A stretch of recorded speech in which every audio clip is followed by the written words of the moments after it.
Hi guys! So for today's video, nagatid na ako sa alaga ko. So share ko sa inyo yung mga gusto ko dito sa bahay ng amo ko as a first time dito sa Hong Kong. So una, may pagkain ako, may almusal ako, may tanghalian ako, may lunch ako, lunch. may almusal ako, tanghalian at saka dinner. Kanin yan lahat. Di ba? Yan yung nagustuhan ko dito. At saka may mga drinks pa ako. Gusto ko ng kape, tsaka yun.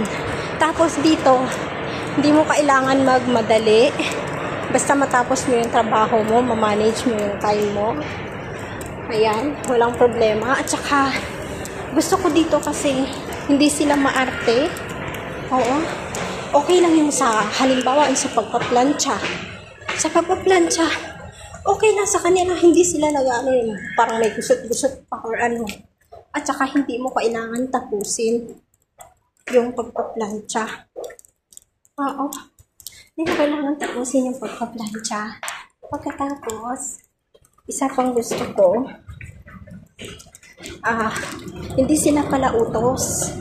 Hindi sila pala utos dito. Hindi kaya sa Middle East na puros utos, di ba? Ang daming utos sa isang sa isang utosan, mga 7 siguro yung iuutos sa'yo.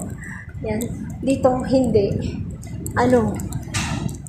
Wala siyang iuutos. Basta isang utos lang yan. Halimbawa, may huhugasan, ganyan. May papahugas sa'yo, o kaya may papalabas sa'yo. Isa lang. Yun. Tapos, sasabihin pa niyan, okay, you can do it later lang, ganyan.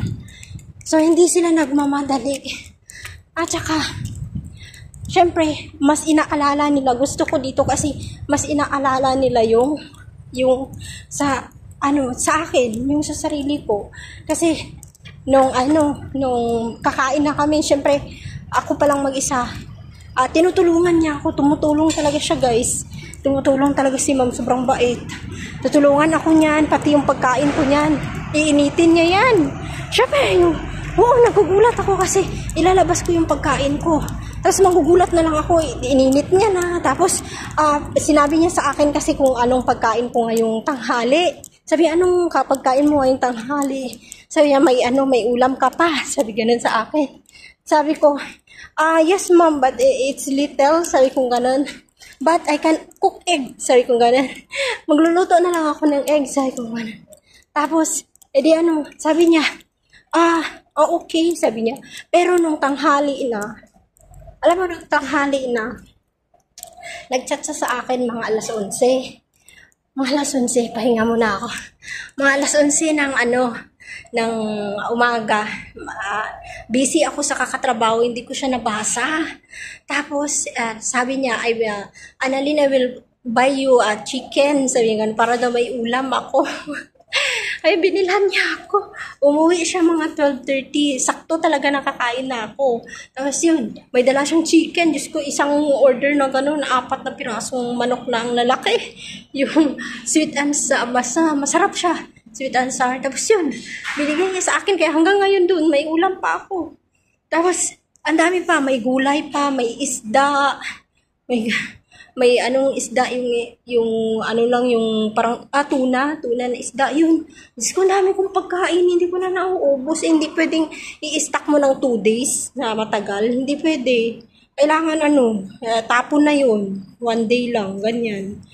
So, sa akin, yung kanin ko, ginagawa ko niyan, nagsasaing ako. Pero usually, yung ginagawa ko, yung natitira nilang kanin sa gabi. Kasi may natitira namang kanin sa gabi minsan, di nauubos yun. Tapos, kinaubangahan yun, yung kinakain ko. Tapos, pag kulang yun, magsasaing na lang ako hanggang gabi ko na, hanggang kinabukasan ulit. Minsan 2 days na yung kanin ko sa rep kasi nga, konti ko lang naman kumain kasi nga sa ulam pa lang mabubusog ka na, may gulay, tapos may soup pa. Tapos alam mo ba yung sa soup? Gusto ko dito kasi may soup, talagang healthy yung makakain mo. Kasi yung sa soup nila, yung madaming mga nilalagay yan, yung mga carrots, patatas, tapos mga kung ano-ano pa dyan na nilalagay. Tapos sobrang healthy talaga siya. Kaya nainom talaga ako. Umiinom din ako ng isang baso. Ganyan. Isang basong malaki talagang iniinom ko. Kaya sabi ko magiging healthy talaga ako dito. Kaya siguro dito ako dinala. Dito ako inano ni Papa Jesus. Kasi para maging healthy ako ba. Kasi 'di ba yung parang nawala na nga kasi dati ang itim-itim ng ganto ko.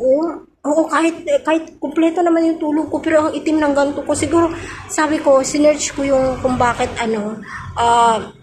kulang daw ako sa vitamins, ganyan, kulang daw ako sa vitamins niyan pag ganyan. Vitamin C yata, kaya yun. Sabi ko, dito, yung sa soup pa lang nila, marami ka ng vitamins na makukuha. Kaya yun yung gusto ko dito. Oo, tapos, isa pang gusto ko dito, yung mga bata, hindi sila makulit. Hindi makulit. Tapos, hindi, gaya ng iba na, yung ko, na papanood ko yung mga vlog nila na ang kalat daw, yung makalat daw yung mga bata. Dito, hindi. As in, behave sila. Tapos, ligpit, tumutulong sila sa pagligpit. Ay, nako, sobrang swerte ko talaga ngayon. Naswertehan na naman ako sa naging amo ko, guys. Kaya tuwa talaga ako. Tapos, ayun, lahat dito tuturo sa'yo. Pagdating mo, may Chinese na helper na tutulong sa'yo sa pagluto, ganyan. At saka tuturuan ka, ganyan. Kasi si mom, hindi naman siya marunong. So, ayan, may nagtuturo talaga. Tapos, yun, pati sa pagluluto, sa paglilinis, yun, hindi sila maarte. Walang reklamo si ma'am. Halimbawa, sasabihin, pag nagluto ka, tapos sasabihin, ang tabang nito, papagalitan ka, ganyan. Wala! Hindi sila ganun dito. O, diba? Kaya yun, tapos, mas inaalala nila ako nga nung nagkasakit ako, pinainom ako ng gamot, pinapahinga ako ng maaga para daw makabawi ako sa pagod ko kasi nga hindi ako naka-day off ng ngayong pagdating ko kasi sabi dapat linggo, sabi niya kung magdi-day off ako, sabi ko hindi lang kasi okay lang naman ako, sabi ko gano'n at walang kasama pa, hindi hihintay pa yung kasama ko kaya kailangan pa nila ako, so okay naman. Kaya yun, siguro iniisip niya, sabi niya, I'm afraid. Sabi ni mom, I'm afraid maybe you get tired. Baka daw mapagod nga daw ako kasi nga hindi nga ako mag-day off. Kaya yun nga, anak ko, Diyos ko, nagkasakit nga ako, no? Kaya yun, alala siya, ay painom ka agad sa akin ng gamot. Nire-remind ako palagi niyan. Sabi niya, uminom ka na ng gamot mo. Sabi ganyan.